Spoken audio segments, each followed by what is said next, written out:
जी अस्सलाम वालेकुम वरहमतुल्लाह। आप देख रहे हैं द ब्यूटी ऑफ पाकिस्तान 99। मैं इस वक्त मौजूद हूँ हज़ारा यूनिवर्सिटी ज़िला मानसरा सेमिनार हॉल में मौजूद हूँ।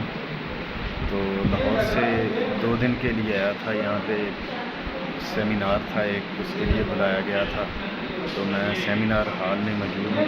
थोड़ी देर तक सेमिनार शुरू होगा